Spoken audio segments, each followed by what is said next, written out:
मेरे प्यारे देशवासियों,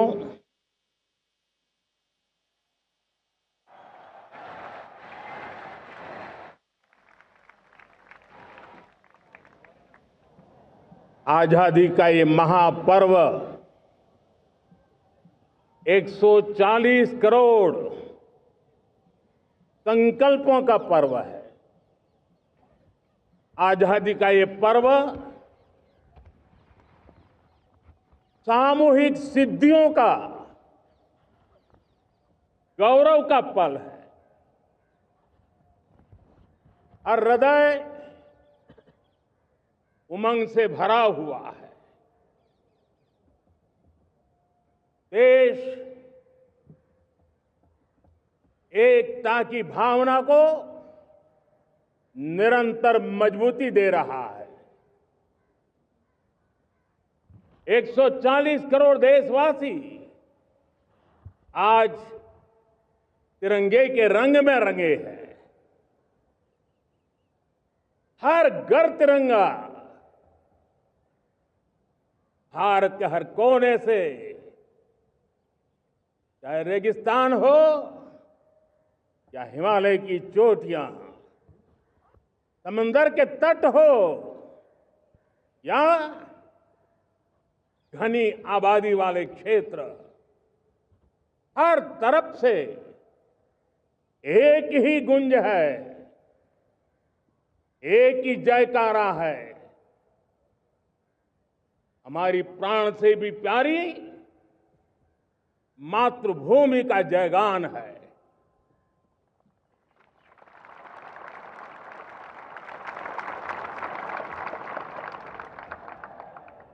मेरे प्यारे देशवासियों, सन 47 में अनंत संभावनाओं के साथ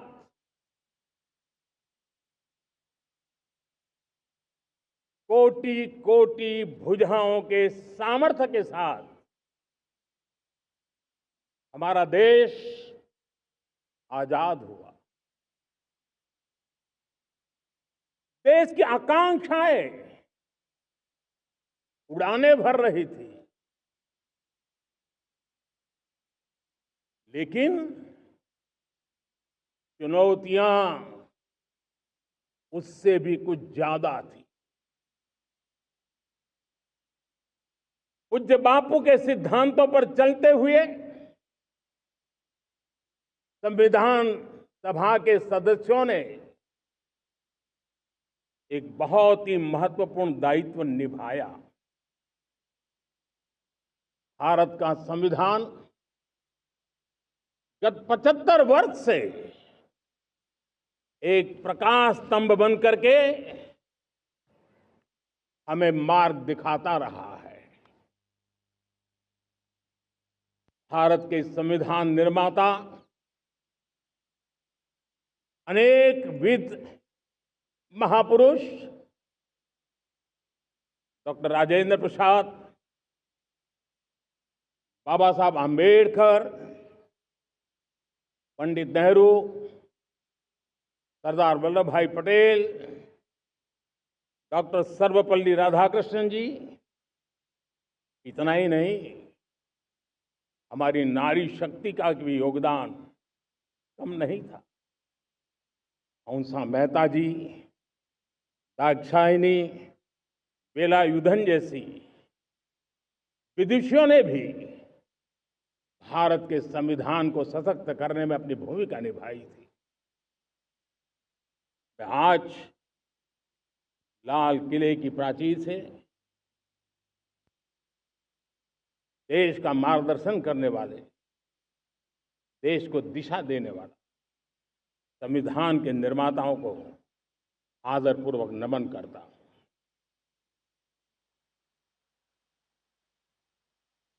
मेरे प्यारे देशवासियों,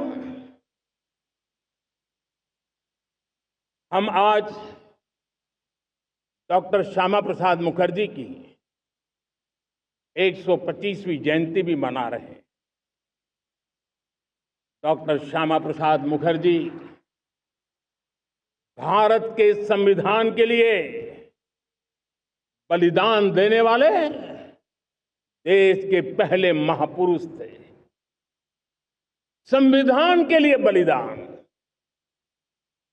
धारा 370 की दीवार गिराकर एक देश एक संविधान के मंत्र को जब हमने साकार किया तो हमने डॉक्टर श्यामा प्रसाद मुखर्जी को सच्ची श्रद्धांजलि दी। लाल किले पर आज कई विशेष महानुभाव उपस्थित हैं। दूर सुदूर गांव के पंचायतों के सदस्य हैं, ड्रोन दीदी के प्रतिनिधि हैं, लखपति दीदी की प्रतिनिधि हैं, खेल जगत से जुड़े लोग हैं, राष्ट्र जीवन में कुछ न कुछ देने वाले यहां महानुभाव उपस्थित हैं।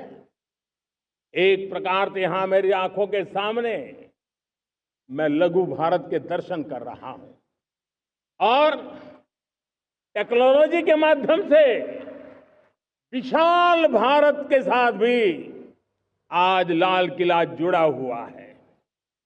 मैं आजादी के इस महापर्व पर देशवासियों का, विश्व भर में फैलाए हुए भारत प्रेमियों का, हमारे मित्रों का हृदय से बहुत बहुत अभिनंदन करता हूं।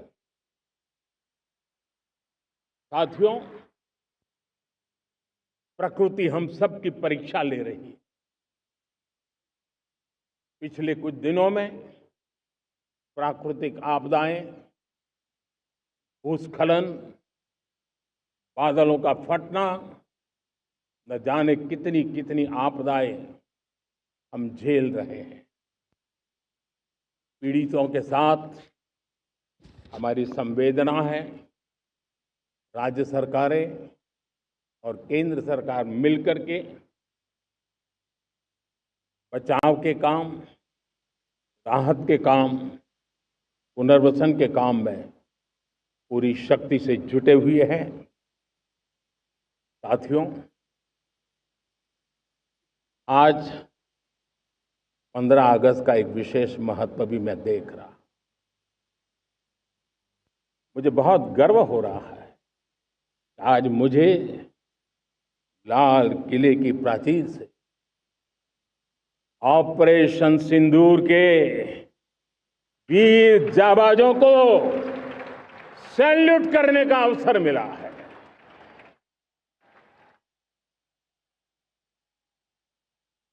हमारे वीर जाबाज सैनिकों ने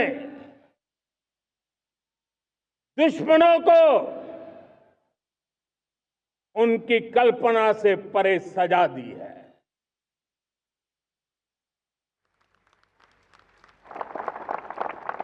और इस अपील को पहलगाम में सीमा पार से आतंकियों ने आकर के जिस प्रकार का कत्ले आम किया, धर्म पूछ करके लोगों को मारा गया। पत्नी के सामने पति को गोलियां दी, बच्चों के सामने अपने पिता को मौत के घाट उतार दिया गया। पूरा हिंदुस्तान आक्रोश से भरा हुआ था। पूरा विश्व भी इस प्रकार से संहार से चौंक गया था। मेरे प्यारे देशवासियों, ऑपरेशन सिंदूर उसी आक्रोश की अभिव्यक्ति है।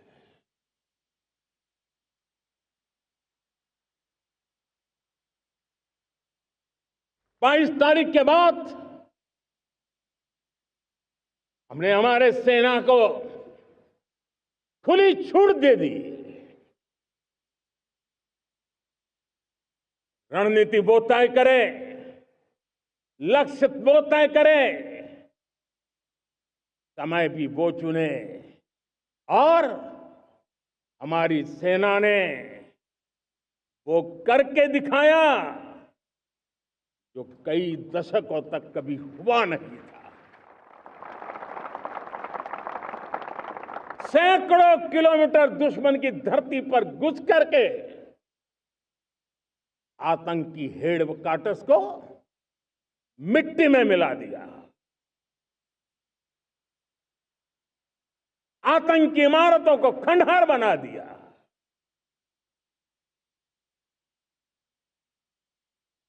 पाकिस्तान की नींद अभी भी उड़ी हुई है।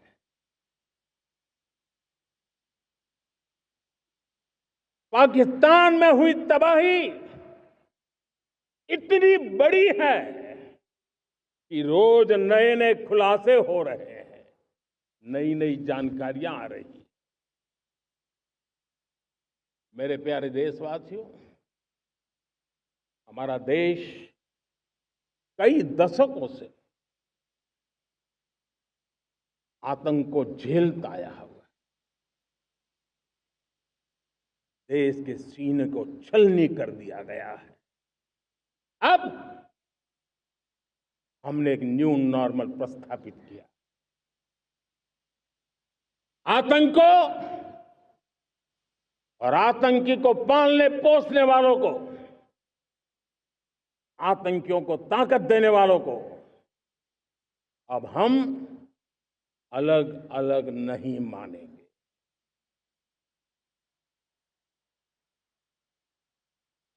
वो मानवता के समान दुश्मन है, उनके बीच कोई फर्क नहीं है। अब भारत ने तय कर लिया है कि न्यूक्लियर की धमकियों को अब हम सहने वाले नहीं हैं। न्यूक्लियर ब्लैकमेल लंबे अरसे से चलाया, अब वो ब्लैकमेल नहीं सहा जाएगा।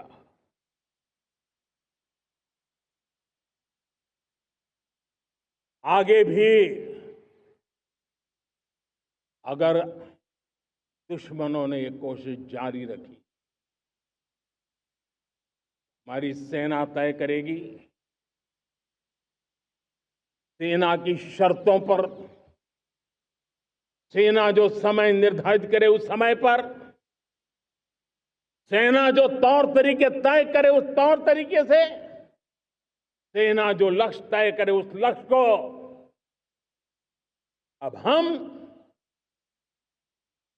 अमल में ला करके रहने वाले हैं। हम मुंह तोड़ जवाब देंगे। मेरे प्यारे देशवासियों, भारत ने तय कर लिया है, खून और पानी एक साथ नहीं बहेंगे।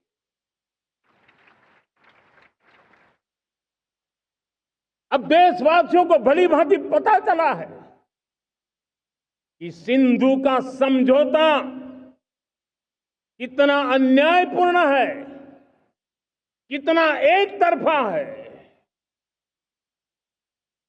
भारत से निकलती नदियों का पानी दुश्मनों के खेत को सींच रहा है और मेरे देश के किसान, मेरे देश की धरती पानी के बिना प्यासी है।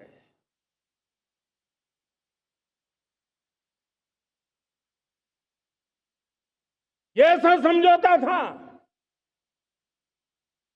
जिसने पिछले 7 दशक से मेरे देश के किसानों का अकल्पनीय नुकसान किया है।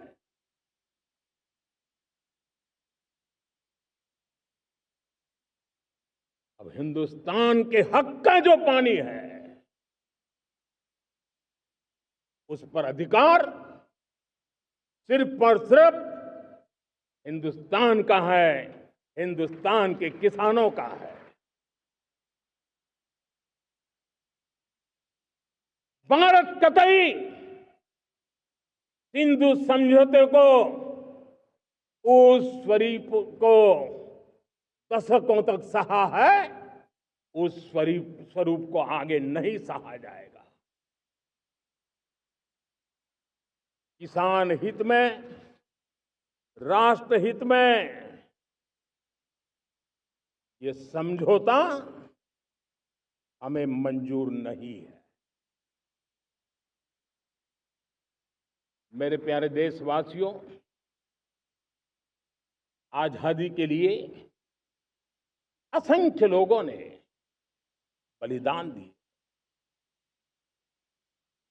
अपनी जवानी खपा दी, जेलों में जिंदगी गुजारी है, फांसी के तख्त पर लटके हैं, कुछ लेने पाने बनने के लिए नहीं, मां भारती के स्वाभिमान के लिए, कोटि कोटि जनों की आजादी के लिए, गुलामी की जंजीरों को तोड़ने के लिए। और मन में एक ही भाव था, स्वाभिमान। साथियों, गुलामी ने हमें निर्धन बना दिया, गुलामी ने हमें निर्भर भी बना दिया, औरों पर हमारी निर्भरता बढ़ती गई। हम सब जानते हैं, आजादी के बाद कोटि कोटि जनों के पेट भरना बड़ी चुनौती थी, लेकिन यही मेरे देश के किसान हैं जिन्होंने खून पसीना एक करके देश के अन्न के भंडार भर दिए।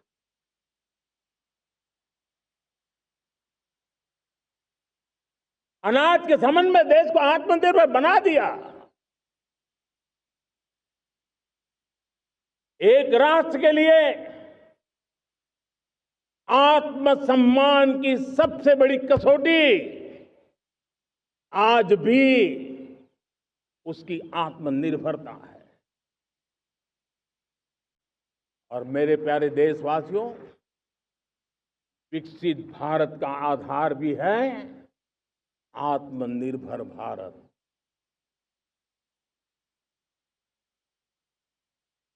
जो दूसरों पर ज्यादा निर्भर रहता है, उसकी आजादी पर उतना ही बड़ा प्रश्न चिन्ह लग जाता है। और दुर्भाग्य तो तब बन जाता है जब निर्भरता की आदत लग जाए, पता ही ना चले हम कब आत्मनिर्भरता छोड़ रहे हैं और कब किसी के निर्भर हो जाते हैं। ये आदत खतरे से खाली नहीं है और इसलिए प्रति पल जागरूक रहना पड़ता है आत्मनिर्भर होने के लिए। और मेरे प्यारे देशवासियों, आत्मनिर्भरता का नाता सिर्फ आयात और निर्यात, रुपये, पैसे, पाउंड, डॉलर यहां तक सीमित नहीं है। इतना सीमित अर्थ उसका नहीं है। आत्मनिर्भरता का नाता हमारे सामर्थ्य से जुड़ा हुआ है। और जब आत्मनिर्भरता खत्म होने लगती है तो सामर्थ्य भी निरंतर क्षीण होता जाता है। और इसलिए हमारे सामर्थ्य को बचाए रखने, बनाए रखने और बढ़ाए रखने के लिए आत्मनिर्भर होना बहुत अनिवार्य है। साथियों, हमने ऑपरेशन सिंदूर में देखा है मेड इन इंडिया की कमाल क्या थी। दुश्मन को पता तक न चला कि कौन से शस्त्रास्त्र है, ये कौन सा सामर्थ्य है जो पलक भर में उनको नष्ट कर रहा है। सोचिए, अगर हम आत्मनिर्भर होते न होते तो क्या ऑपरेशन सिंदूर इतनी त्वरित गति से हम कर पाते? पता नहीं कौन सप्लाई देगा नहीं देगा, साजो सामान मिलेगा नहीं मिलेगा, इसी की चिंता बनी रहती। लेकिन हमें मेड इन इंडिया की शक्ति हमारे हाथ में थी, सेना के हाथ में थी। इसलिए बिना चिंता, बिना रुकावट, बिना हिचकिचाहट हमारी सेना अपना पराक्रम करती रही। और ये पिछले 10 साल से लगातार डिफेंस के क्षेत्र में आत्मनिर्भरता पर हम एक मिशन लेकर के चले हैं, उसके नतीजे आज नजर आ रहे हैं। साथियों, मैं एक और विषय पर आपका ध्यान आकर्षित करना चाहता हूं। ये बात से कोई इनकार नहीं कर सकता कि 21वीं सदी टेक्नोलॉजी ड्रिवन सेंचुरी है। और जब टेक्नोलॉजी ड्रिवन है और इतिहास की तरफ नजर करें तो पता है, इतिहास गवाह है, जिन जिन देशों ने टेक्नोलॉजी में महारत हासिल की, वो देश विकास की ऊंचाइयों को पार कर गए, शिखर पर पहुंच गए। आर्थिक शक्ति नए पैमाने पर पहुंचती गई। हम जब टेक्नोलॉजी के अलग अलग आयामों की बात करते हैं तो मैं आपका ध्यान आकर्षित करता हूं सेमीकंडक्टर्स पे। उदाहरण के तौर पे बताता हूं, मैं यहां लाल किले से किसी सरकार की आलोचना करने के लिए खड़ा नहीं हुआ और नहीं मैं करना चाहता, लेकिन देश की युवा पीढ़ी को जानकारी होना भी उतना जरूरी है। हमारे देश में 50-60 साल पहले सेमीकंडक्टर को लेकर के फाइलें शुरू हुई। 50-60 साल पहले फैक्ट्री का विचार चालू हुआ। आप मेरे नौजवानों जानकर के हैरान हो जाएंगे, आज सेमीकंडक्टर जो पूरी दुनिया की एक ताकत बन गया है, 50-60 साल पहले वो विचार, वो फाइलें अटक गई, लटक गई, अटक गई। सेमीकंडक्टर के विचार की ही भ्रूण हत्या हो गई। 50-60 साल गवा दिए। हमारे बाद कई देश सेमीकंडक्टर में आज महारत हासिल करके दुनिया में अपनी ताकत को प्रस्थापित कर रहे हैं। साथियों, आज हमने उस बोझ से मुक्त होकर के मिशन मोड में सेमीकंडक्टर के काम को आगे बढ़ाया है। 6 अलग अलग सेमीकंडक्टर के यूनिट्स जमीन पर उतर रहे हैं। 4 नए यूनिट्स को हमने ऑलरेडी हरी झंडी दिखा दी है, ग्रीन सिग्नल दे दिया है। और देशवासियों और मेरे खास करके नौजवानों और विश्व भर में भारत की टेक्नोलॉजी की ताकत को समझने वाले लोगों को भी कहना चाहूंगा, इसी वर्ष के अंत तक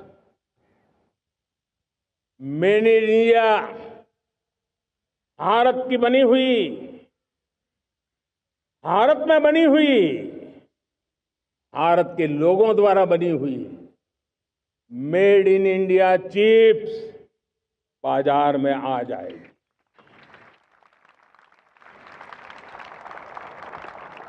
मैं दूसरा उदाहरण देना चाहता हूं।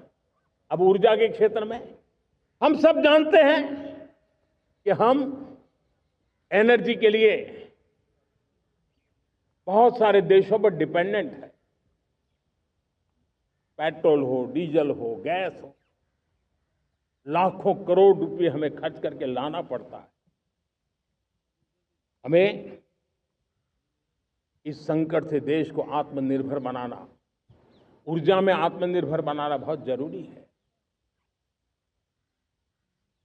हमने बीड़ा उठाया और आज 11 वर्ष में सोलर एनर्जी 30 गुना बढ़ चुकी है।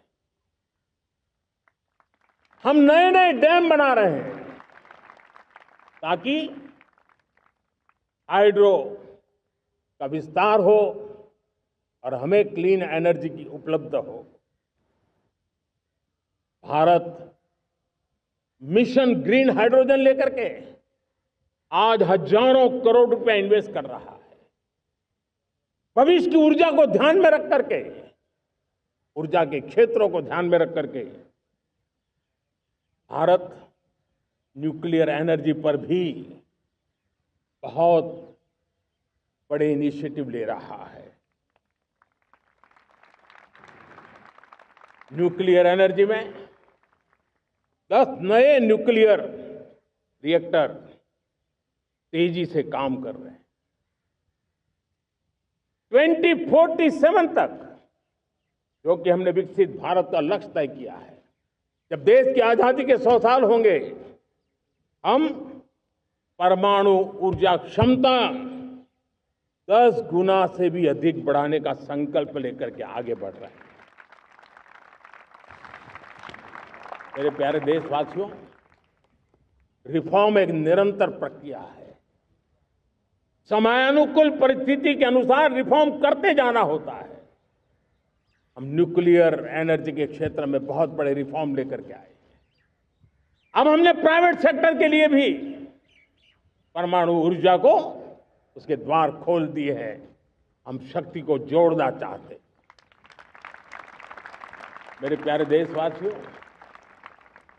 दुनिया जब आज ग्लोबल वार्मिंग को लिए चिंता करती है, तब मैं विश्व को भी बताना चाहता हूं कि भारत ने तय किया था कि हम 2030 तक क्लीन एनर्जी भारत में 50% पहुंचा देंगे। ये लक्ष्य हमारा 2030 तक था। मेरे देशवासियों का सामर्थ्य देखिए, मेरे देशवासियों की संकल्प शक्ति देखिए, मेरे देशवासियों को विकसित भारत बनाने का संकल्प को पूर्ण करने के लिए उनकी दौड़ देखिए। हमने जो लक्ष्य 2030 में तय किया था, वो 50% क्लीन एनर्जी का लक्ष्य 2025 में हमने कर लिया। 5 साल पहले हमने अचीव कर लिया, क्योंकि विश्व के प्रति भी हम उतने ही संवेदनशील हैं, प्रकृति के प्रति भी उतने ही हम जिम्मेवार लोग हैं। मेरे प्यारे देशवासियों, बजट का बहुत बड़ा हिस्सा ये पेट्रोल, डीजल, गैस, इन सबको लाने के लिए खर्च होता था। लाखों करोड़ रुपए चले जाते थे। अगर हम ऊर्जा में डिपेंडेंट न होते, तो वो धन मेरे देश के नौजवानों के भविष्य के लिए काम आता। वो धन मेरे देश के गरीबों को गरीबी के खिलाफ लड़ाई लड़ने में काम आता। वो धन मेरे देश के किसानों के कल्याण में काम आता। वो धन मेरे देश के गांव की परिस्थिति को पलटने के लिए काम आता। लेकिन हमें विदेशों को देना पड़ रहा है। अब हम आत्मनिर्भर बनने की दिशा में काम कर रहे हैं।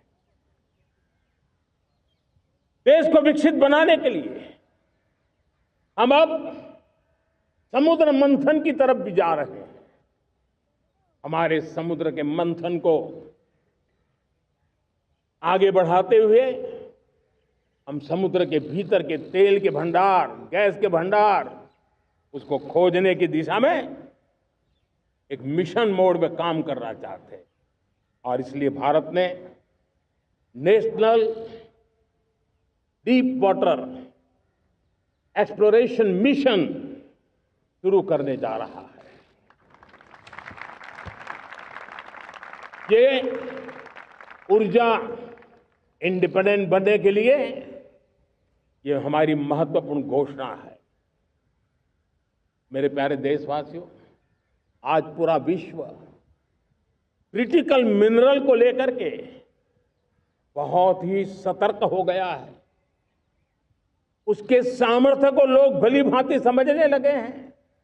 कल तक जिस तरफ ज्यादा ध्यान नहीं था, वो आज सेंटर स्टेज पे है। हमारे लिए भी क्रिटिकल मिनरल्स में आत्मनिर्भरता बहुत अनिवार्य है। एनर्जी का सेक्टर हो, इंडस्ट्री का सेक्टर हो, रक्षा क्षेत्र हो, टेक्नोलॉजी के हर क्षेत्र हो, आज क्रिटिकल मिनरल्स की टेक्नोलॉजी के अंदर बहुत अहम भूमिका है। और इसलिए नेशनल क्रिटिकल मिशन हमने लॉन्च किया है। 1200 से अधिक स्थानों पर खोज का अभियान चल रहा है और हम क्रिटिकल मिनरल में भी आत्मनिर्भर बनने की दिशा में आगे बढ़ रहे हैं। मेरे प्यारे देशवासियों, स्पेस सेक्टर का कमाल तो हर देशवासी देख रहा, गर्व से भर जा रहा। और हमारे group captain Shubhanshu Shukla space station से लौट चुके हैं और आने वाले कुछ दिनों में वो भारत भी आ रहे हैं। हम स्पेस में भी अपने दम पर आत्मनिर्भर भारत गगनयान की तैयारी कर रहे हैं।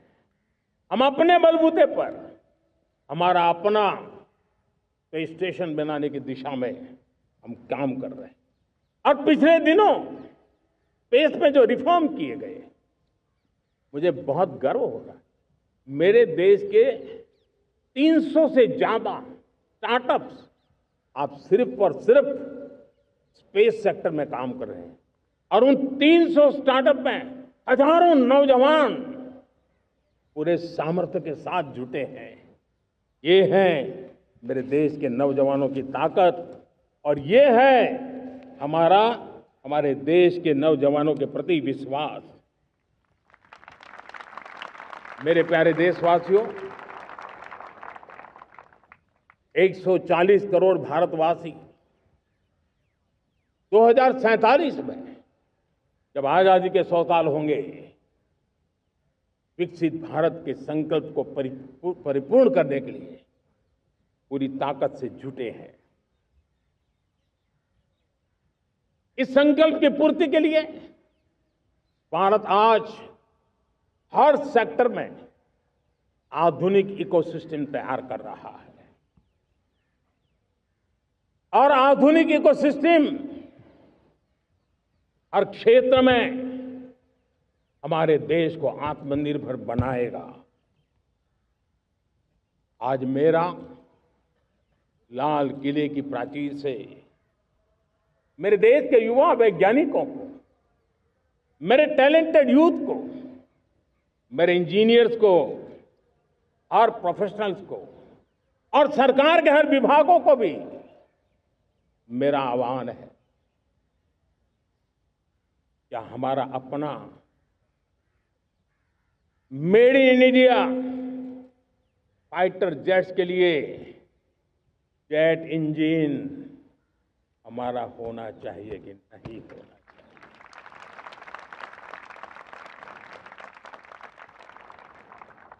हम फार्मा ऑफ द वर्ल्ड माने जाते हैं। वैक्सीन में हम नए नए विक्रम स्थापित करते हैं, लेकिन क्या समय की मांग नहीं है? हम रिसर्च और डेवलपमेंट में और ताकत लगाएं, हमारे अपने पेटेंट हो, हमारी अपनी बनाई हुई मानव जात के कल्याण की सस्ते से सस्ती और सबसे कारगर नई नई दवाइयों की शोध हो, हर संकट में साइड इफेक्ट के बिना मानव जात के कल्याण में काम आए। बायो 3 पॉलिसी भारत सरकार ने बनाई है। मैं देश के नौजवानों को कहता हूं, आइए बायो 3 पॉलिसी का अध्ययन करके अब कदम उठाइए। देश का भाग्य बदलना है, आपका सहयोग चाहिए। मेरे प्यारे देशवासियों, आज आईटी का युग है, डेटा की ताकत है। क्या समय की मांग नहीं है? ऑपरेटिंग सिस्टम से लेकर के साइबर सुरक्षा तक, डीप टेक से लेकर के आर्टिफिशियल इंटेलिजेंस तक, सारी चीजें हमारी अपनी हो, इस पर हमारे ही लोगों का सामर्थ्य जुटा हुआ हो, उनकी सामर्थ्य शक्ति का विश्व को परिचय कराए। साथियों, आज दुनिया में सोशल मीडिया कहो, बाकी प्लेटफॉर्म कहो, दुनिया के प्लेटफॉर्म पर हम काम कर रहे हैं। दुनिया ने हमने दिखा दिया है, यूपीआई का हमारा प्लेटफॉर्म आज दुनिया को अजोबा कर रहा है। हमारे में सामर्थ्य है। रियल टाइम ट्रांजैक्शन में 50% अकेला भारत यूपीआई के माध्यम से करता है। इसका मतलब की ताकत है। क्रिएटिव वर्ल्ड हो, सोशल मीडिया हो, ये जितने भी प्लेटफॉर्म्स हैं, मेरे देश के नौजवानों में चुनौती करता हूं आपको, आइए हमारे अपने प्लेटफॉर्म क्यों ना हो, हम क्यों दूसरों पर निर्भर रहे, क्यों भारत का धन बाहर जाए। और मुझे आपके सामर्थ्य पर भरोसा है। मेरे प्यारे देशवासी, जैसे ऊर्जा के क्षेत्र में हम डिपेंडेंट हैं, वैसा ही देश का दुर्भाग्य है कि फर्टिलाइजर, उसमें भी हमें दुनिया पर निर्भर रहना पड़ता है।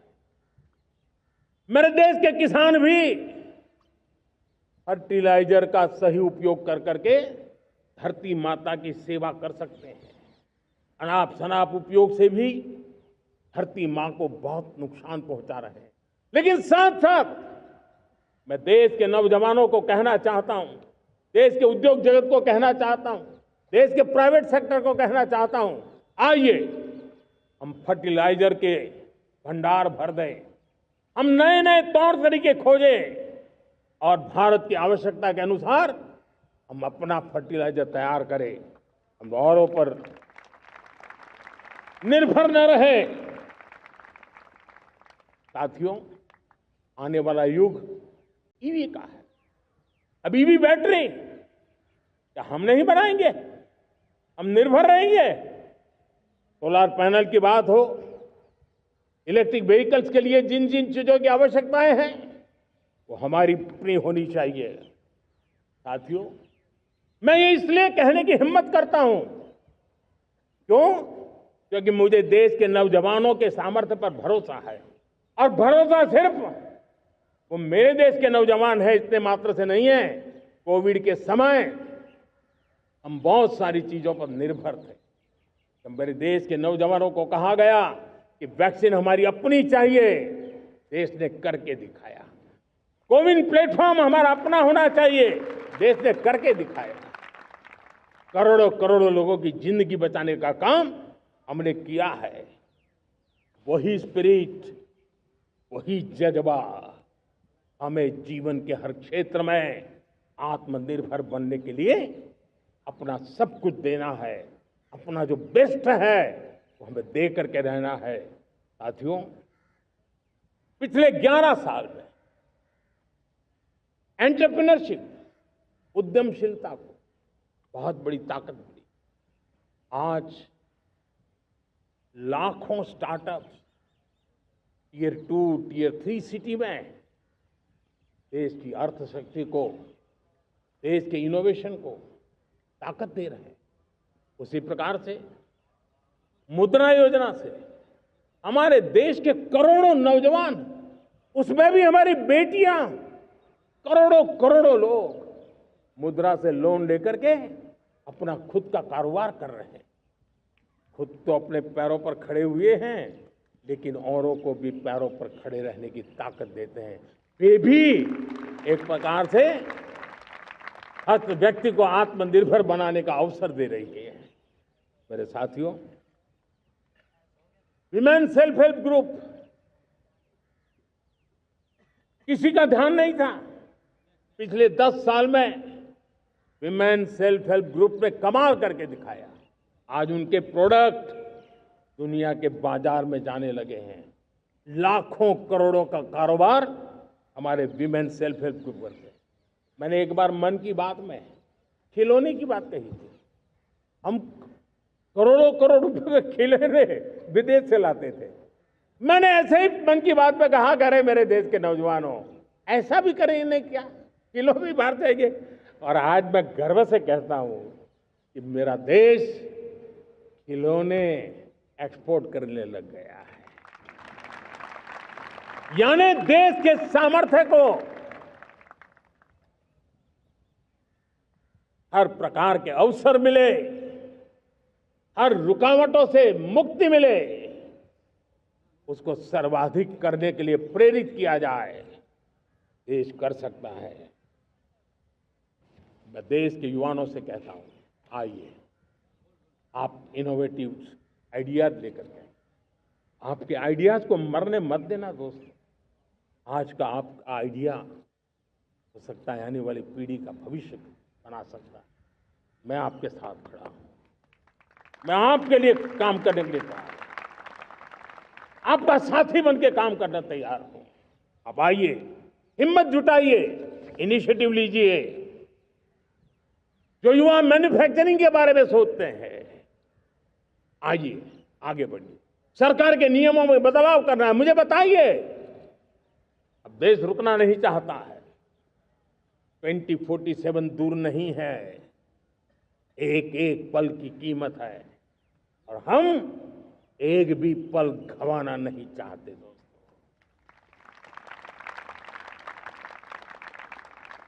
साथियों, ये आगे बढ़ने का अवसर है,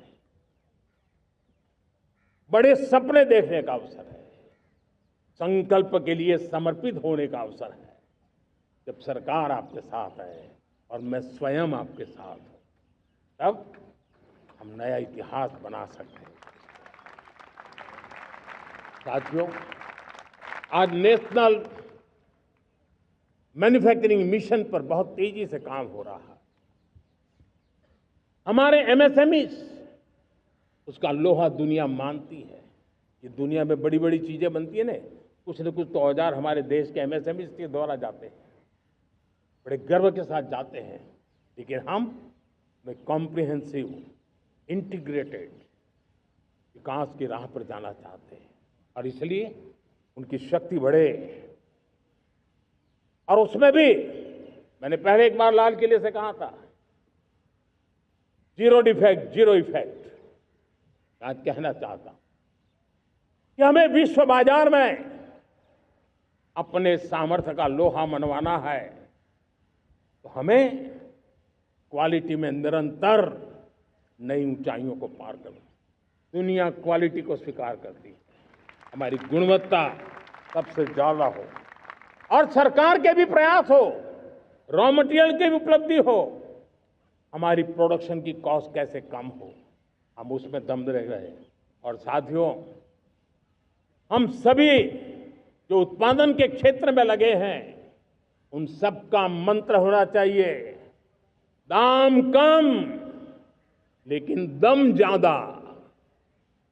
हमारी हर प्रोडक्ट का दम ज्यादा हो लेकिन दाम कम हो। इस भाव को लेकर के हमें आगे बढ़ना है। मेरे प्यारे देशवासियों, आजादी के लिए अनगिनत लोगों ने बलिदान दिए हैं। मैंने पहले भी कहा, जवानी खपा दी, फांसी पे लटक गए। क्यों? स्वतंत्र भारत के लिए। 75-100 साल पहले का वो कालखंड याद कीजिए। पूरा देश स्वतंत्र भारत के मंत्र को लेकर के जीता था। आज समय की मांग है, स्वतंत्र भारत का मंत्र लेकर के जीने वालों ने हमें स्वतंत्र भारत दिया। आज 140 करोड़ देशवासियों का एक ही मंत्र होना चाहिए, समृद्ध भारत।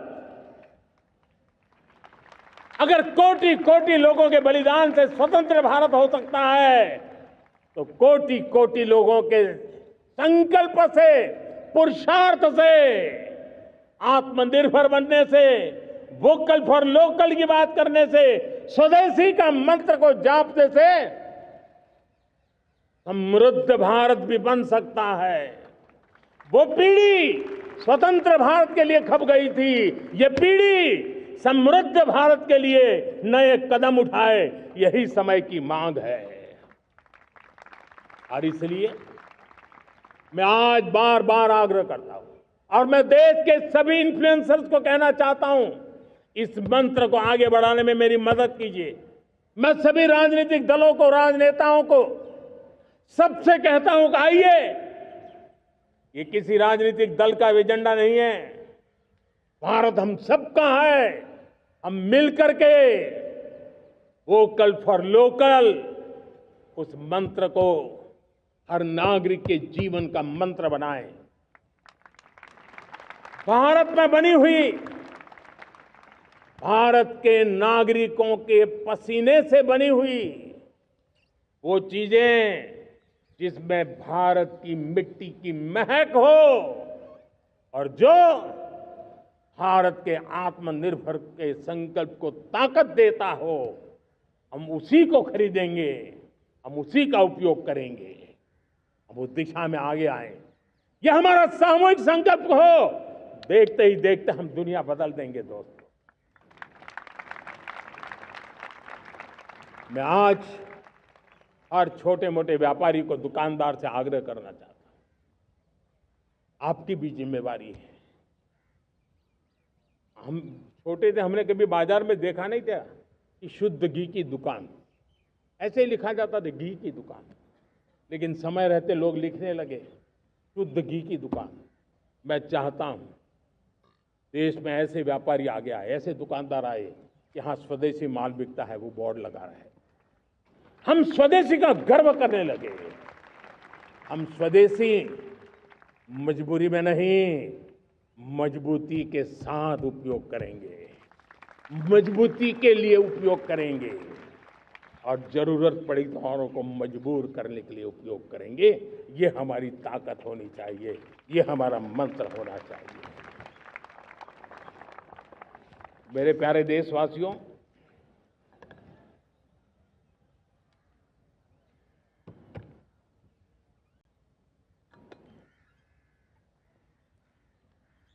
मुझे बहुत लंबे समय से सरकार में काम करने का अवसर मिला है। मैंने कई सारे उतार चढ़ाव देखे हैं, सरकारों की मुसीबतों से भी मैं परिचित हूं, व्यवस्थाओं की मर्यादाओं से भी परिचित हूं। लेकिन उसके बावजूद भी हमारी जिम्मेवारी है कि हम किसी की लकीर को छोटी करने में अपनी ताकत बर्बाद न करें। मैं बड़े अनुभव से कहता हूं, किसी दूसरे की लकीर छोटी करने के लिए अपनी ऊर्जा हमें नहीं खपानी है। हमें पूरी ऊर्जा के साथ हमारी लकीर को लंबा करना है।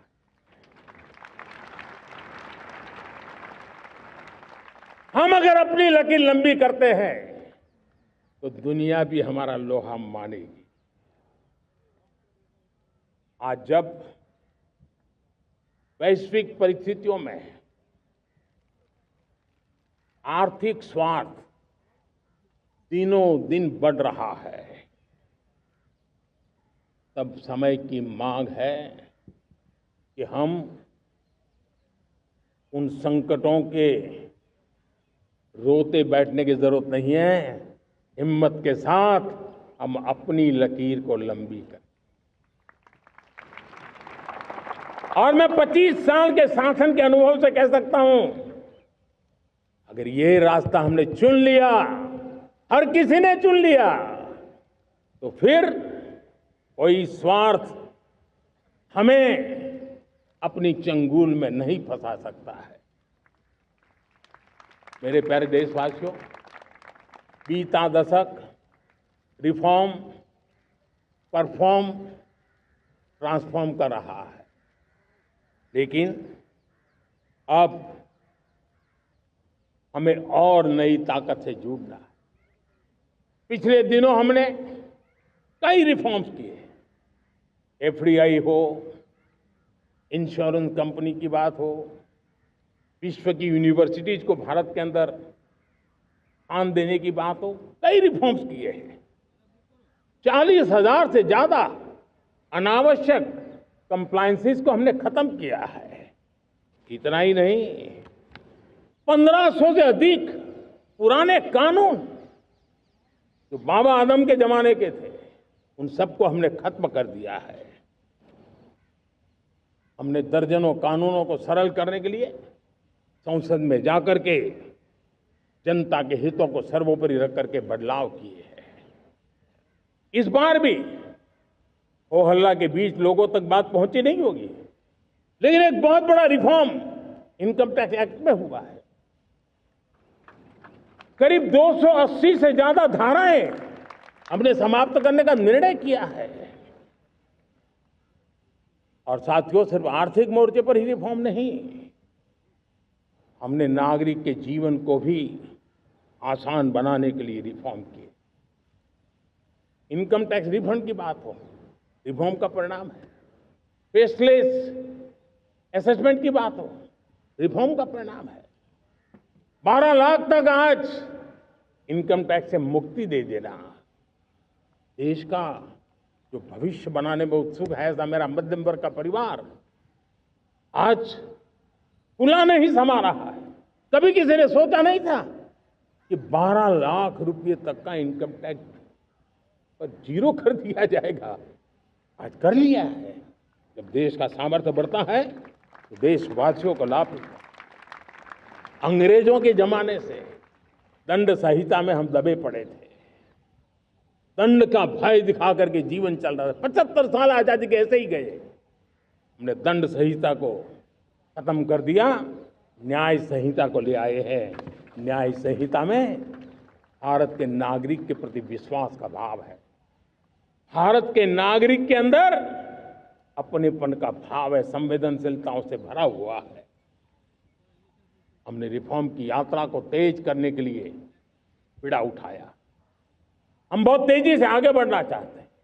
मैं चाहता हूं देशवासियों, देश के लिए कर रहा हूं, मैं मेरे लिए नहीं कर रहा हूं, किसी का बुरा करने के लिए नहीं कर रहा हूं। मेरे राजनीतिक दल, मेरे प्रतिस्पर्धी साथी भी देश की इस उज्जवल भविष्य के लिए आगे आए, हमारा साथ दे। स्ट्रक्चरल रिफॉर्म्स की बात हो, रेगुलेटरी रिफॉर्म्स की बात हो, पॉलिसी रिफॉर्म की चर्चा हो, प्रोसेस रिफॉर्म की चर्चा हो, प्रोसीड्यूरल रिफॉर्म्स करने की जरूरत हो, हर प्रकार के रिफॉर्म्स ये आज हमने मकसद बना करके चले हैं। और मेरे प्यारे देशवासियों, नेक्स्ट जनरेशन रिफॉर्म्स के लिए हमें एक टास्क फोर्स गठित करने का निर्णय किया है। ये टास्क फोर्स समय सीमा में इस काम को पूरा करे। वर्तमान नियम, कानून, नीतियां, रीतियां 21वीं सदी के अनुकूल, वैश्विक वातावरण में अनुकूल और भारत को 2047 में विकसित राष्ट्र बनाने के संदर्भ में नए सिरे से तैयार हो और उसका समय सीमा में अपना कार्य पूरा करने के लिए इस टास्क फोर्स की रचना की है। साथियों, ये रिफॉर्म के कारण जो नए लोग अपना भविष्य बनाने चाहते हैं उनको तो हिम्मत मिलेगी। हमारे स्टार्टअप्स हो, हमारे लघु उद्योग हो, हमारे गृह उद्योग हो, उन लोग उद्यमियों को उनकी कंप्लायंस कॉस्ट बहुत कम हो जाएगी और उसके कारण उनको एक नई ताकत मिलेगी। जो एक्सपोर्ट की दुनिया में उनको लॉजिस्टिक सपोर्ट के कारण, व्यवस्थाओं में बदलाव के कारण उनको एक बहुत बड़ी ताकत मिलेगी। साथियों, ऐसे ऐसे कानून है हमारे देश में, छोटी छोटी चीजों के लिए जेल में डालने के कानून है। आप हैरान हो जाएंगे, किसी ने नजर नहीं डाली। मैं पीछे लगा हूं, ये मेरे देश के नागरिकों को जेल में बंद करने वाले जो अनावश्यक कानून है वो खत्म होने चाहिए। हम संसद में पहले भी बिल लाए थे, इस बार भी लेके आए हैं। साथियों, इस दिवाली में आपकी डबल दिवाली का काम मैं करने वाला हूं। इस दिवाली में आपको एक बहुत बड़ा तोहफा देशवासियों को मिलने वाला है। पिछले 8 साल से हमने जीएसटी का बहुत बड़ा रिफॉर्म किया। पूरे देश में टैक्स के बर्डन को कम किया, टैक्स की व्यवस्थाओं को सरल किया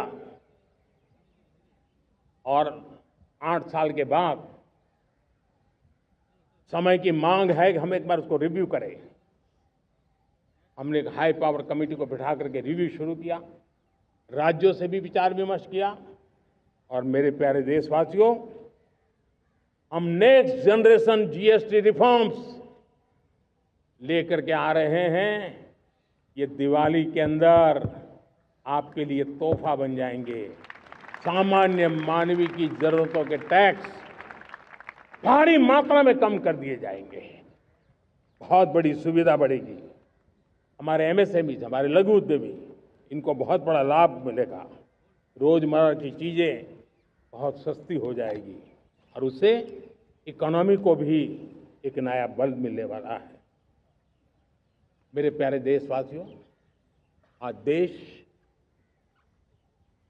तीसरी बड़ी इकोनॉमी बनने के लिए समय तेज गति से आगे बढ़ रहा है। हम दरवाजे खटखटा रहे हैं और बहुत तेजी से हम उसको अचीव भी कर लेंगे।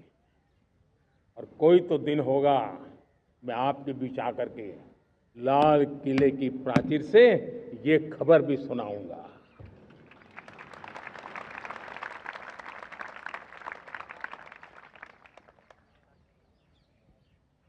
आज भारत की अर्थव्यवस्था और आर्थिक स्थिति को लेकर पूरी दुनिया आश्वस्त है।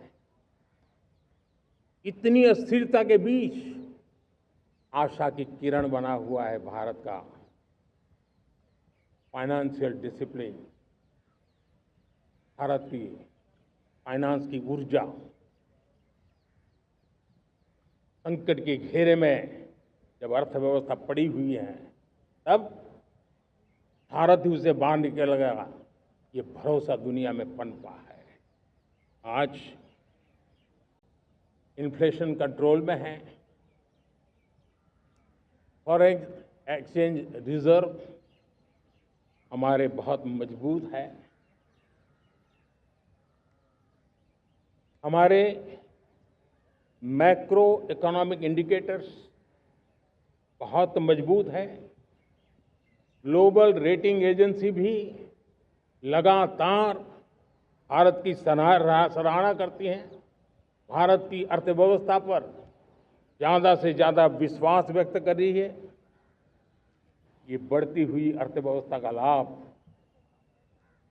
मेरे देश के गरीबों को मिले, मेरे देश के किसानों को मिले, मेरे देश की नारी शक्ति को मिले, मेरे देश के मध्यम वर्ग को मिले, मेरे देश की विकास धारा को ताकत देने वाला बने।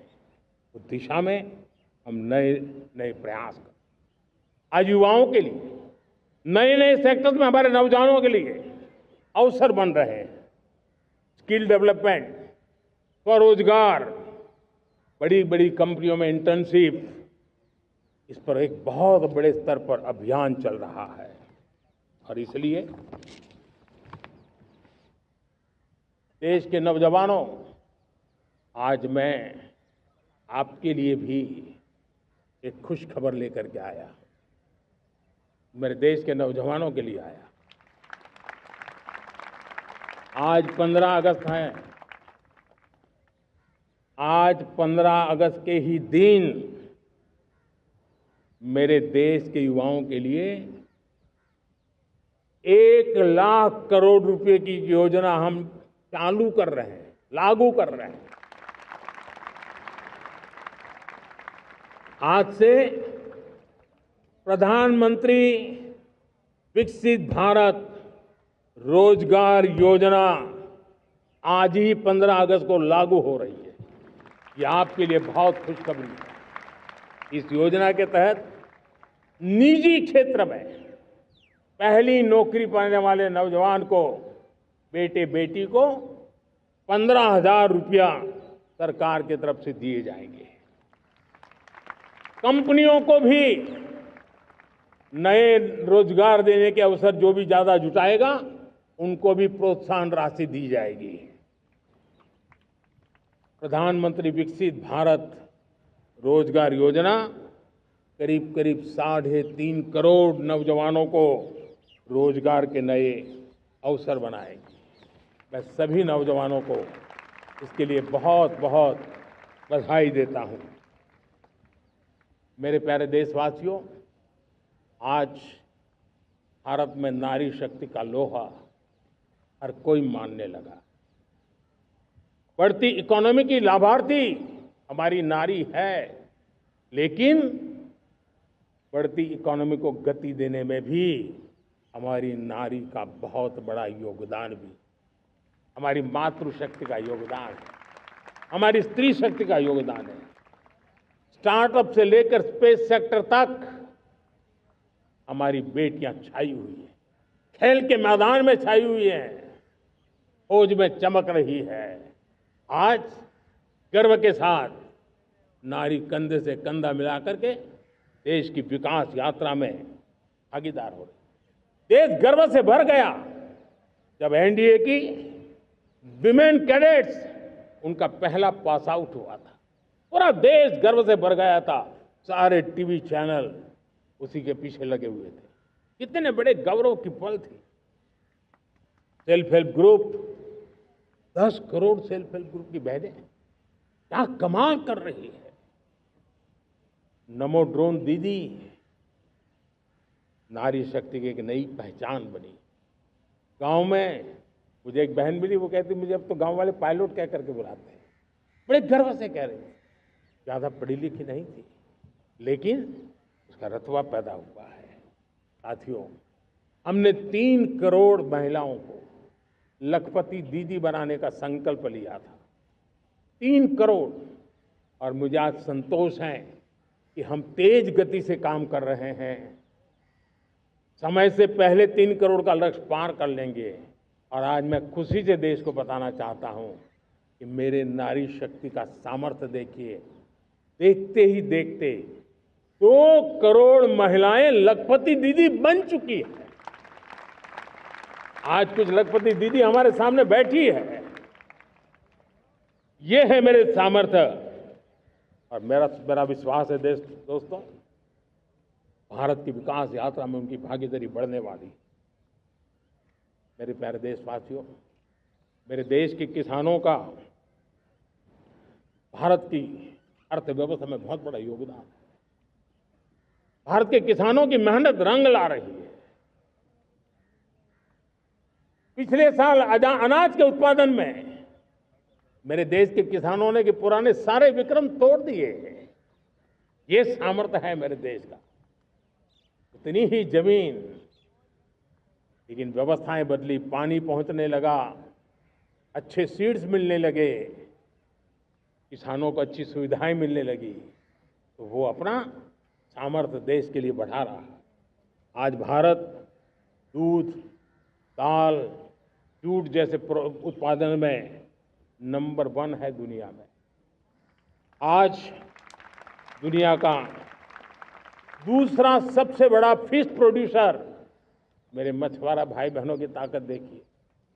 फिश प्रोड्यूशन में दुनिया में हम दूसरे नंबर पर पहुंच चुके हैं। आज भारत चावल, गेहूं, फल और सब्जी के उत्पादन में भी दुनिया में दूसरे नंबर पर पहुंच चुका है। साथियों, आपको खुशी होगी, मेरे देश के किसान जो पैदावार देते हैं, आज वो उत्पादन दुनिया के बाजार में पहुंच रहा है। 4 लाख करोड़ रुपया एग्रो प्रोडक्ट का एक्सपोर्ट हुआ है। ये मेरे देश के किसानों ने भी ताकत दिखाई है। हम छोटे किसान हो, पशुपालक हो, मछुआरे हो, देश के विकास की अनेक योजनाओं का लाभ आज हम उन तक पहुंचा रहे हैं। पीएम किसान सम्मान निधि हो, रेन वाटर हार्वेस्टिंग हो, सिंचाई की योजनाएं हो, क्वालिटी सीड्स हो, फर्टिलाइजर की आवश्यकता हो, हर क्षेत्र में आज और किसान को एक भरोसा हो गया है फसल बीमा का।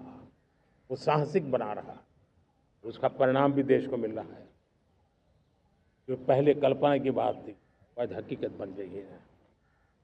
देशवासियों, हमारे देश के पशुधन को बचाने के हमें कोविड की वैक्सीन मुफ्त में मिली, वो तो याद है, लेकिन हम पशुधन के लिए भी अब तक 125 डोज मुफ्त में पशुओं को लगा चुके हैं। फूट एंड माउथ डिसीज से मुक्ति पाने के लिए, जो हमारा यहाँ उत्तर भारत में उसे खुरपका मुंहपका बीमारी कहते हैं, उसे बचाने के लिए 125 करोड़ डोज हम लगा चुके हैं और मुफ्त में लगा चुके हैं। हम खेती के मामले में देश के वो जिले जहां के किसान औरों से पीछे रह गए, किसी न किसी कारण से 100 जिले ऐसे हैं जहां अपेक्षाकृत कम खेती है, और इसलिए हमने 100 जिले आइडेंटिफाई किए हैं पूरे देश में से, और वहां के किसानों को एम्पावर करना, किसानों को शक्ति देना, किसानों को मदद करने का एक अभियान चलाया है। और इसके लिए पीएम धन धान्य कृषि योजना का आरंभ किया है। पीएम धन धान्य कृषि योजना वो देश के 100 जिले जहां थोड़ी सी भी मदद कर देंगे तो वहां का किसान भी भारत के अन्य किसानों की बराबरी कर देगा। मेरे प्यारे देशवासियों, भारत के किसान, भारत के पशुपालक, भारत के मछुआरे, ये हमारी सबसे बड़ी प्राथमिकता है। भारत के किसान, भारत के मछुआरे, भारत के पशुपालक, उनसे जुड़ी किसी भी अहितकारी नीति के आगे मोदी दीवार बन के खड़ा है।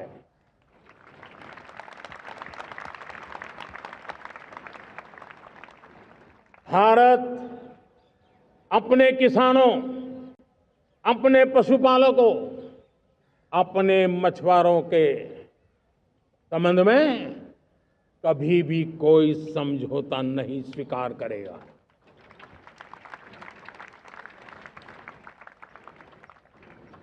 प्यारे देशवासियों, गरीबी क्या होती है मुझे किताबों में पढ़ना नहीं पड़ा है, मैं जानता।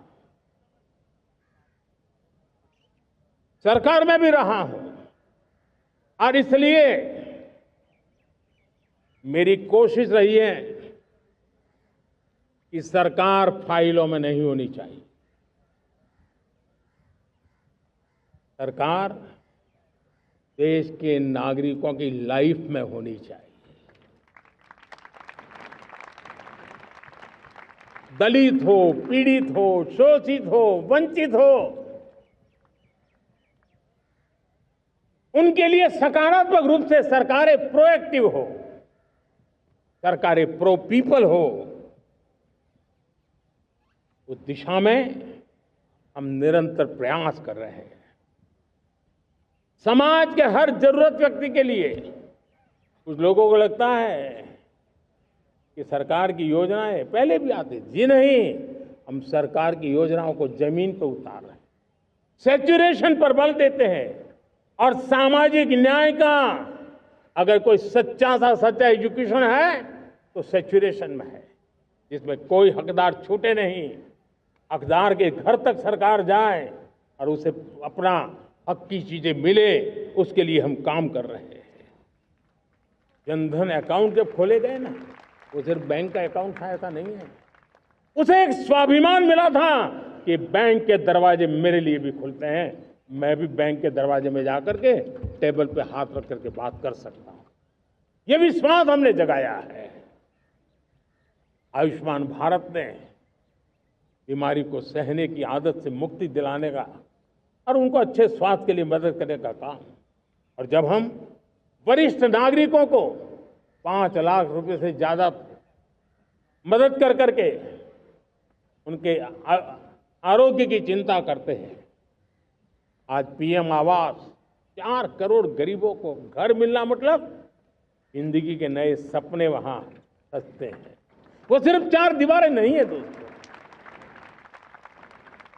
रेहड़ी पटरी वालों के लिए पीएम स्वनिधि योजना, जो कभी ब्याज के चक्कर में फंसा रहता था, आज पीएम स्वनिधि से रेहड़ी पटरी वाला भी, और आपने देखा वो यूपीआई से पैसे लेता है, यूपीआई से पैसे देता है।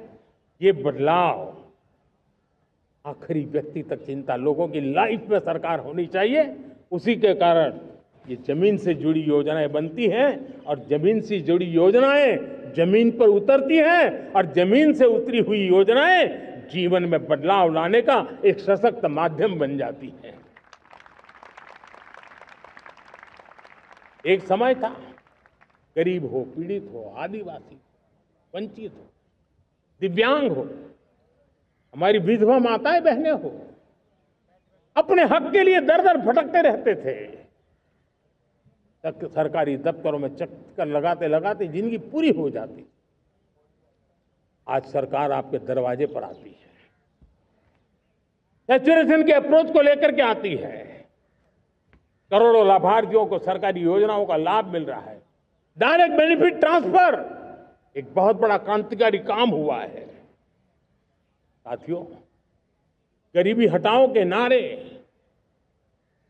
देश ने बहुत सुने हैं, लाल किले से भी सुने, और देश सुन सुन करके थक गया था और देश ने मान लिया था कि गरीबी हट नहीं सकती है।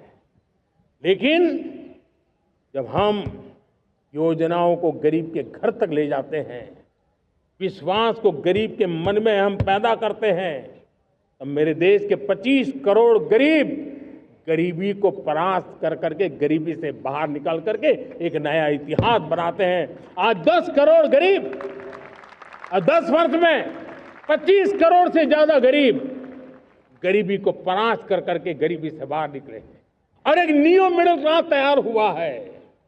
मेरे साथियों, ये न्यू मिडिल क्लास और मिडिल क्लास एक ऐसी जुगलबंदी है जिसमें एस्पिरेशन भी है, एफर्ट भी है।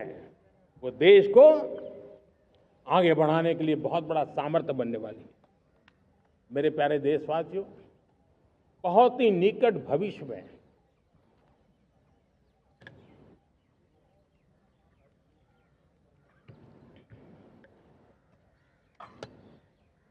मेरे प्यारे देशवासियों, बहुत ही निकट भविष्य में महान समाज सुधारक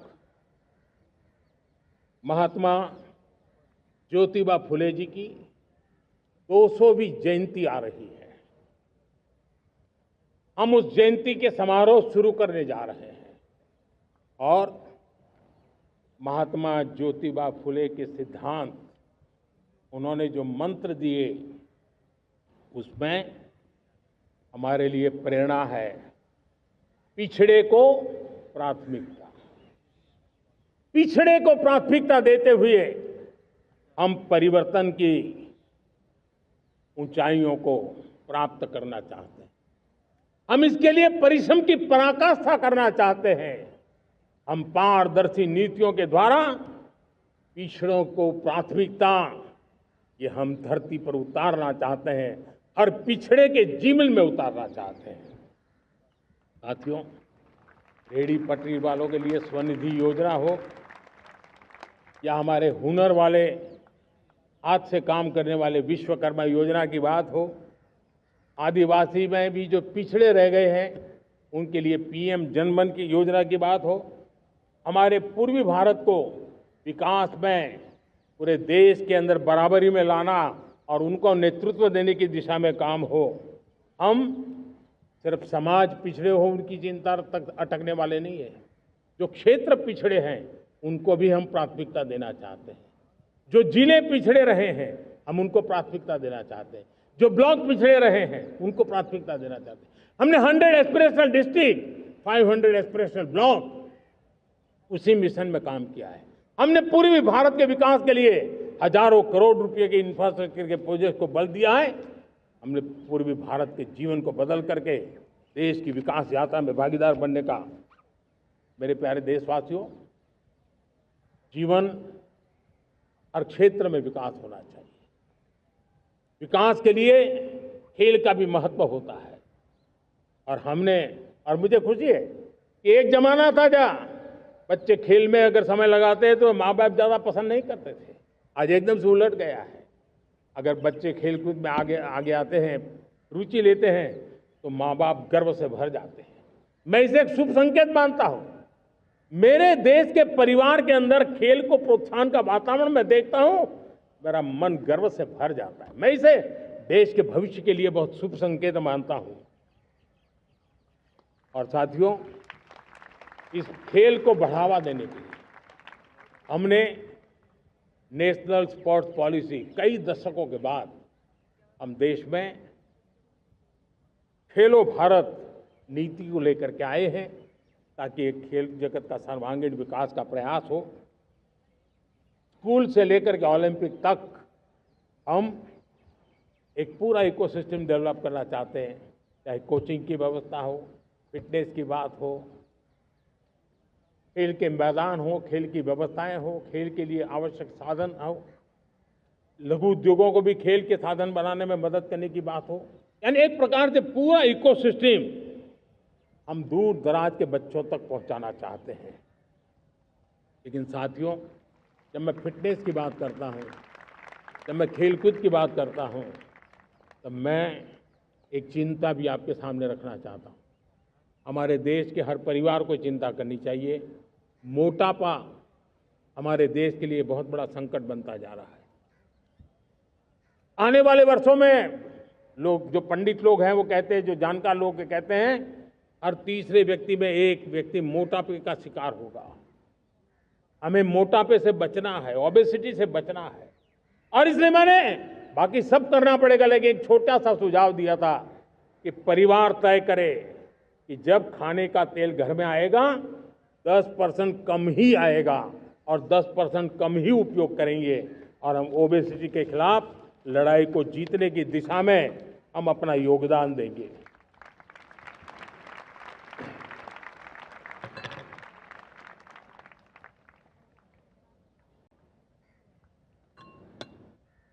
मेरे प्यारे देशवासियों, हमारा देश भाग्यवान है। हजारों साल की विरासत के हम धनी हैं, और वो हमें निरंतर ऊर्जा मिलती है, प्रेरणा मिलती है, त्याग और तपस्या की राह मिलती है। आज गुरु तेग बहादुर, यह वर्ष गुरु तेग बहादुर जी का 350वां शहीदी वर्ष है। देश की संस्कृति की रक्षा, भारत के मूल्यों की रक्षा के लिए उन्होंने अपना सब कुछ न्योछावर कर दिया। मैं आज उनको नमन करता हूं। साथियों, हमारी संस्कृति की ताकत हमारी विविधता है। हम विविधता को सेलिब्रेट करना चाहते हैं। हम विविधता को सेलिब्रेट करने की आदत बनाना चाहते हैं। यह हमारा गौरव है कि हमारा भारत माँ का ये बगीचा कितने विविध प्रकार के फूलों से सजा हुआ है, कितनी विविधताएं हैं। ये विविधता हमारे लिए एक बहुत बड़ा, हमारी विरासत है, बहुत बड़ा गौरव है। हमने प्रयागराज के महाकुंभ में देखा भारत की विविधता को कैसे जिया जाता है। एक स्थान पर करोड़ों लोग, एक ही भाव, एक ही प्राण, एक ही प्रयास, दुनिया के लिए बहुत बड़ा अजूबा है। महाकुंभ की वो सफलता भारत की एकता की, भारत के सामर्थ्य की दुहाई देती है।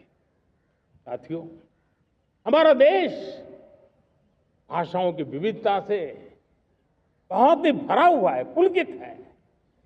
और इसीलिए हमने मराठी, असमिया, बांग्ला, पाली, प्राकृत को क्लासिकल लैंग्वेज का दर्जा दिया है। और मेरा मत है हमारी भाषाएं जितनी विकसित होगी, हमारी सभी भाषाएं जितनी समृद्ध होगी, हमारे नॉलेज के सिस्टम को भी उतना ही बल मिलने वाला है। और हमारी वो ताकत है, आज जब डेटा का जमाना है ना, तो ये ताकत दुनिया के लिए भी बड़ी ताकत बन सकती है। इतना सामर्थ्य हमारी लैंग्वेज में। हमें हमारी सभी भाषाओं पर गर्व होना चाहिए। हमारी सभी भाषाओं के विकास के लिए हर किसी ने बनते हुए प्रयास करना चाहिए। साथियों, पांडुलिपि में हमारे ज्ञान के भंडार पड़े हैं, लेकिन उसके प्रति उदासीनता रही है। इस बार हमने ज्ञान भारतम योजना के तहत देश भर में जहां भी हस्तलिखित ग्रंथ है, जहां पांडुलिपियां हैं, सदियों पुराने जो दस्तावेज हैं, उनको खोज खोज करके आज की टेक्नोलॉजी का उपयोग करते हुए उस ज्ञान की समृद्धि को आने वाली पीढ़ियों के लिए काम आए, उस दिशा में काम कर रहे हैं।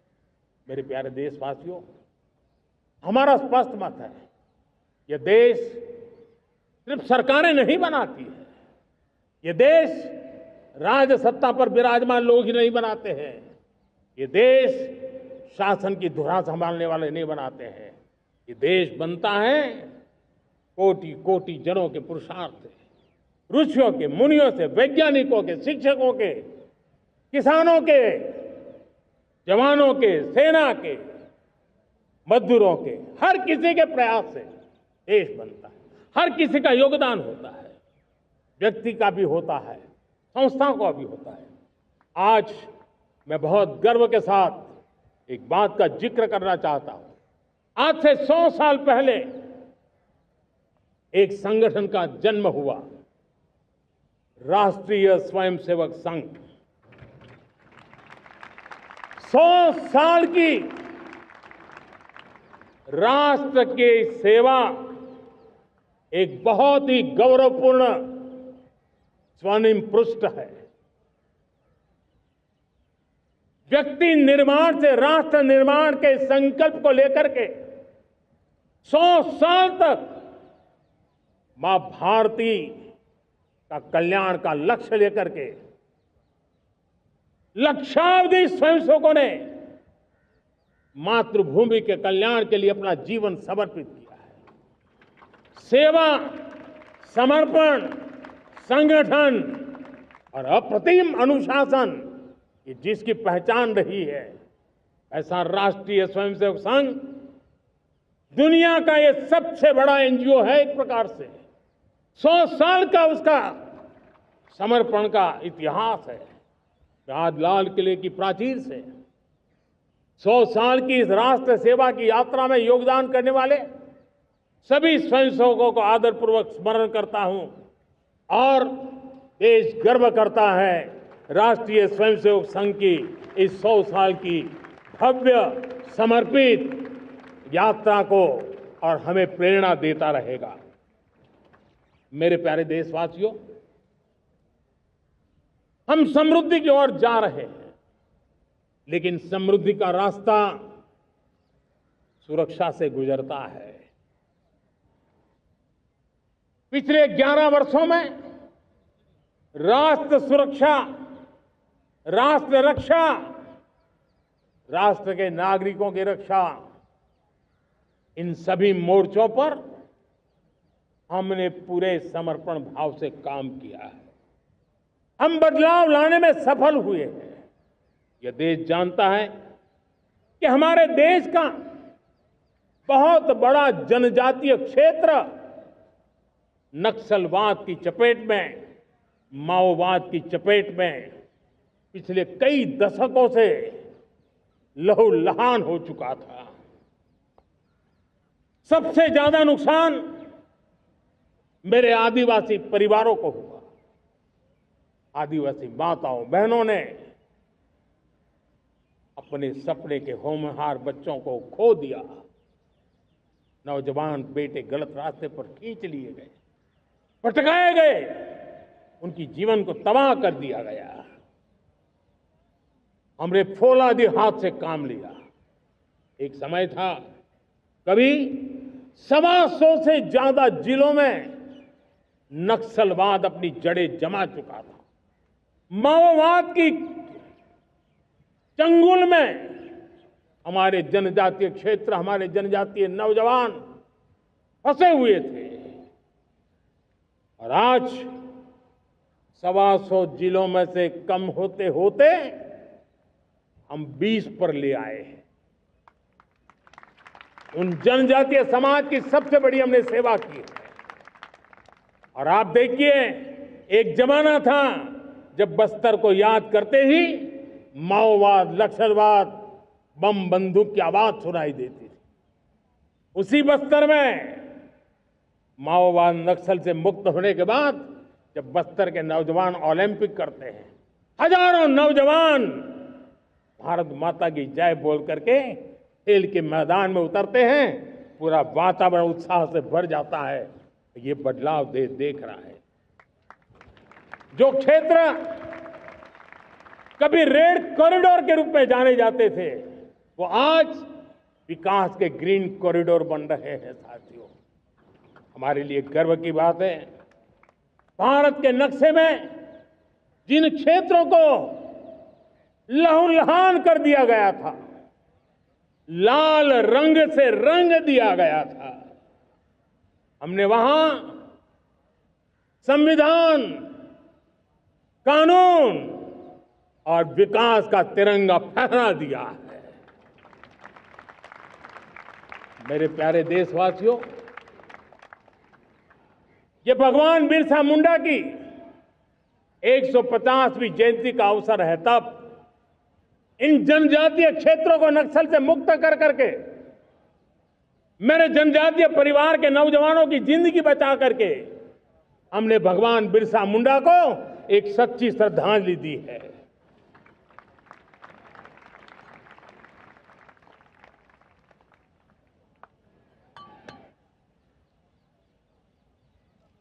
मेरे प्यारे देशवासियों, मैं आज देश के सामने एक चिंता, एक चुनौती के संबंध में आगाह करना चाहता हूं। षड्यंत्र के तहत, सोची समझी साजिश के तहत देश की डेमोग्राफी को बदला जा रहा है। एक नए संकट के बीज बोए जा रहे हैं और ये घुसपैठिए मेरे देश के नौजवानों की रोजी रोटी छीन रहे हैं। एक घुसपैठिए मेरे देश की बहन बेटियों को निशाना बना रहे हैं। ये बर्दाश्त नहीं होगा। ये घुसपैठिए भोले भाले आदिवासियों को भ्रमित करके उनकी जमीनों पर कब्जा कर रहे हैं। ये देश सहन नहीं करेगा। और इसलिए मेरे प्यारे देशवासियों, जब डेमोग्राफी परिवर्तन होता है, सीमावर्ती क्षेत्रों में डेमोग्राफी में परिवर्तन होता है, तब राष्ट्रीय सुरक्षा के लिए संकट पैदा होता है। देश की एकता, अखंडता और प्रगति के लिए ये संकट पैदा, सामाजिक तनाव के बीज बो देता है। और कोई देश अपना देश घुसपैठियों के हवाले नहीं कर सकता है। दुनिया का कोई देश नहीं कर सकता है, तो हम भारत को कैसे कर सकते हैं? हमारे पूर्वजों ने त्याग और बलिदान से आजादी पाई है, हमें स्वतंत्र भारत दिया है। उन महापुरुषों के प्रति हमारा कर्तव्य है कि हम हमारे देश में ऐसी हरकतों को स्वीकार न करें। उनकी सच्ची श्रद्धांजलि होगी। और इसलिए मैं आज लाल किले की प्राचीर से कहना चाहता हूं, हमने एक हाई पावर्ड डेमोग्राफी मिशन शुरू करने का निर्णय किया है। ये मिशन, इस मिशन के द्वारा ये जो भीषण संकट नजर आ रहा है, भारत पे मंडरा रहा है जो संकट है, उसको निपटाने के लिए तय समय में सुविचारित, सुनिश्चित रूप से अपने कार्य को करेगा। उस दिशा में हम आगे बढ़ रहे हैं। मेरे प्यारे देशवासियों, कल जन्माष्टमी का पावन पर्व है। भगवान श्री कृष्ण का जन्मोत्सव देश में मनाया जाता है।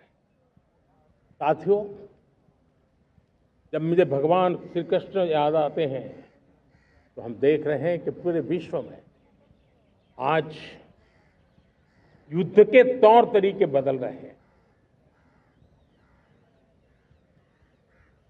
हमने देखा है कि भारत युद्ध के हर नए तौर तरीकों को निपटने में समृद्ध है। हमने ऑपरेशन सिंदूर में दिखा दिया है, टेक्नोलॉजी में जो भी महारत थी। पाकिस्तान ने हमारे सैन्य ठिकानों पर, हमारे एयरबेस पर, हमारे संवेदनशील स्थानों पर, हमारे आस्था के केंद्रों पर, हमारे नागरिकों पर मिसाइल्स, ड्रोन अनगिनत मात्रा में उन्होंने वार किया। देश ने देखा है, लेकिन देश को सुरक्षित रखने के जो प्रयास पिछले 10 साल में हुए हैं, उस ताकत का परिणाम था कि उनके हर हमले को हमारे जाबाजों ने और हमारी टेक्नोलॉजी ने तिनके की तरह बिखेर दी।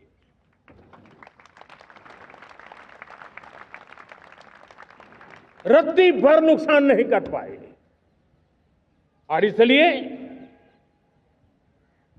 जब युद्ध के मैदान में टेक्नोलॉजी का विस्तार हो रहा है, टेक्नोलॉजी हावी हो रही है, तब राष्ट्र की रक्षा के लिए, देश के नागरिकों की सुरक्षा के लिए हमें भी, हमने जो आज महारत पाई है, वो महारत का और विस्तार करने की जरूरत है। हमने आज जो महारत पाई है, उसको लगातार अपग्रेड करते रहने की आवश्यकता है। और इसलिए साथियों, मैंने एक संकल्प लिया है, मुझे आपके आशीर्वाद चाहिए, कोटि कोटि देशवासियों के आशीर्वाद चाहिए। क्योंकि समृद्धि कितनी ही क्यों न हो, अगर सुरक्षा के प्रति उदासीनता बरतते हैं तो समृद्धि भी किसी काम की नहीं रहती। और इसलिए सुरक्षा का महत्व बहुत बड़ा है। और इसलिए मैं आज लाल किले की प्राचीर से कह रहा हूं, आने वाले 10 साल में 2035 तक राष्ट्र के सभी महत्वपूर्ण स्थलों, जिनमें सामरिक के साथ साथ सिविलियन क्षेत्र भी शामिल है, जैसे अस्पताल हो, रेलवे हो, जो भी आस्था के केंद्र हो, उन्हें टेक्नोलॉजी के नए प्लेटफॉर्म द्वारा पूरी तरह सुरक्षा का कवच दिया जाएगा। ये सुरक्षा का कवच लगातार विस्तार होता जाए, देश का हर नागरिक सुरक्षित महसूस करे। किसी भी प्रकार की टेक्नोलॉजी हम पर वार करने आ जाए, हमारी टेक्नोलॉजी उससे बेहतर सिद्ध हो। और इसलिए आने वाले 10 साल 2035 तक मैं ये राष्ट्रीय सुरक्षा कवच का विस्तार करना चाहता हूं, मजबूती देना चाहता हूं, आधुनिक बनाना चाहता हूं। और इसलिए भगवान श्री कृष्ण से प्रेरणा पाकर के हमने श्री कृष्ण का जो सुदर्शन चक्र था, उस सुदर्शन चक्र की राह को चुना है। आप में से बहुत लोगों को याद होगा, जब महाभारत की लड़ाई चल रही थी, श्री कृष्ण ने अपने सुदर्शन चक्र से सूर्य के प्रकाश को रोक दिया था और दिन में ही अंधेरा कर दिया था। सूर्य प्रकाश को सुदर्शन चक्र से रोक दिया था। और तब अर्जुन ने जो शपथ ली थी जयद्रथ का वध करने की, उस प्रतिज्ञा को अर्जुन पूर्ण कर पाए थे। वो सुदर्शन चक्र के पराक्रम और रणनीति का परिणाम था। अब देश सुदर्शन चक्र मिशन लॉन्च करेगा।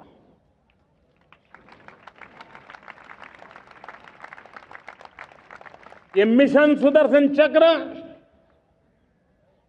एक पावरफुल वेपन सिस्टम दुश्मन के हमले को न्यूट्रलाइज तो करेगा ही करेगा, लेकिन कई गुना ज्यादा दुश्मन पर हिट बैक करेगा।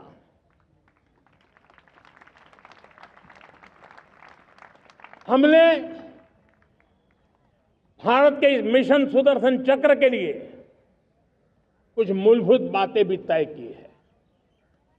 आने वाले 10 सालों में हम उसको प्रखरता से आगे बढ़ाना चाहते हैं। एक तो ये पूरी आधुनिक सिस्टम, इसके लिए रिसर्च, डेवलपमेंट, उसकी मैन्युफैक्चरिंग हमारे देश में ही हो, हमारे देश के नौजवानों के टैलेंट से हो, हमारे देश के लोगों के द्वारा बनी। दूसरा, एक ऐसी व्यवस्था होगी जो वॉरफेयर के हिसाब से भविष्य में क्या क्या संभावनाएं हैं उसका हिसाब किताब लगा करके +1 की स्ट्रेटेजी वर्कआउट करेगी। और तीसरा, सुदर्शन चक्र की एक ताकत थी, वो बहुत ही प्रिसाइज, जहां जाना था वहीं जाता था और वापस श्री कृष्ण के पास लौट के आता था। हम इस सुदर्शन चक्र के द्वारा भी टारगेटेड प्रिसाइज एक्शन के लिए भी व्यवस्था को विकसित करने की दिशा में आगे बढ़ेंगे। और इसलिए युद्ध के बदलते तौर तरीकों में राष्ट्र की सुरक्षा, नागरिकों की सुरक्षा के लिए मैं बड़े प्रतिबद्धता के साथ इस कार्य को आगे बढ़ाने के लिए वचन देता हूं। मेरे प्यारे देशवासियों, जब हम लोकतंत्र की बात करते हैं, स्वतंत्र भारत की बात करते हैं, तब हमारा संविधान हमारे लिए सर्वोच्च दीप स्तंभ होता है, हमारा प्रेरणा का केंद्र होता है। लेकिन आज से 50 साल पहले भारत के संविधान का गला घोंट दिया गया था। भारत के संविधान के पीठ पे छुरा भोंक दिया गया था। देश को जेल खाना बना दिया गया था। आपातकाल लगा दिया गया था। इमरजेंसी थोप दी गई थी। इमरजेंसी के 50 साल हो रहे। देश की किसी भी पीढ़ी ने संविधान की हत्या के इस पाप को कभी भूलना नहीं चाहिए। संविधान की हत्या करने वाले पापियों को नहीं भूलना चाहिए। और हमें भारत के संविधान के प्रति अपने समर्पण को और मजबूती देते आगे बढ़ना चाहिए। वो हमारी प्रेरणा है। मेरे प्यारे देशवासियों, मैंने इसी लाल किले से पंच प्रण की बात कही थी। मैं आज लाल किले से फिर से एक बार मेरे देशवासियों का पुनः स्मरण जरूर करना चाहता हूं।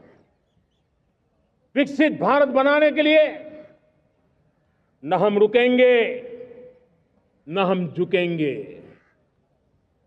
हम परिश्रम की पराकाष्ठा करते रहेंगे और अपनी आंखों के सामने 2047 में विकसित भारत बना करके रहेंगे। मेरे प्यारे देशवासियों, हमारा दूसरा प्रण है कि हम हमारे जीवन में, हमारी व्यवस्थाओं में, हमारे नियम कानून परंपराओं में गुलामी का एक भी कण अब बचने नहीं देंगे। हम हर प्रकार की गुलामी से मुक्ति पाकर के ही रहेंगे। मेरे प्यारे देशवासियों, हम अपनी विरासत पर गर्व करेंगे। हमारी पहचान का सबसे बड़ा आभूषण, सबसे बड़ा गहना, सबसे बड़ा मुकुटमणि हमारी विरासत है। हम विरासत का गर्व करेंगे। मेरे प्यारे देशवासियों, इन सब के लिए एकता, ये मंत्र सबसे बड़ा शक्तिशाली मंत्र है और इसलिए एकता की डोर को कोई काट न सके, ये हमारा सामूहिक संकल्प होगा। मेरे प्यारे देशवासियों, मां भारती के प्रति कर्तव्य निभाना ये पूजा से कम नहीं है, तपस्या से कम नहीं है, आराधना से कम नहीं है। और उसी भाव से हम सब मातृभूमि के कल्याण के लिए परिश्रम की पराकाष्ठा करते हुए 2047 विकसित भारत के लक्ष्य को पार करने के लिए अपने आप को अपा देंगे, अपने आप को झोंक देंगे। जो भी सामर्थ्य है, कोई भी अवसर को छोड़ेंगे नहीं। इतना ही नहीं, नए अवसरों को निर्माण करेंगे और निर्मित करने के बाद हम 140 करोड़ देशवासियों के सामर्थ्य से आगे बढ़ते ही रहेंगे, बढ़ते ही रहेंगे, बढ़ते ही रहेंगे। मेरे प्यारे देशवासियों, हमें याद रखना है, 140 करोड़ देशवासियों को याद रखना है, परिश्रम में जो तपा है,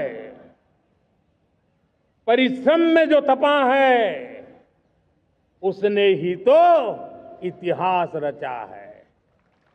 परिश्रम में जो तपा है, उसने ही तो इतिहास रचा है।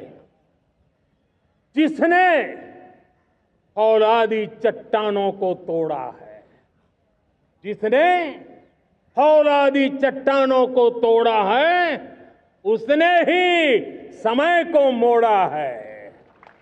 जिसने फौलादी चट्टानों को तोड़ा है, उसने ही समय को मोड़ा है। और समय को मोड़ देने का भी, समय को मोड़ देने का भी यही समय है, सही समय है। मेरे प्यारे देशवासियों, एक बार फिर आप सबको आजादी के इस महान पर्व की अनेक अनेक शुभकामनाएं देता हूं, बहुत बहुत बधाई देता हूं। मेरे साथ बोलेंगे, जय हिंद, जय हिंद, जय हिंद। भारत माता की, भारत माता की, भारत माता की। वंदे, वंदे, वंदे। बहुत बहुत धन्यवाद। जनगण मन अधिनायक जय हे भारत।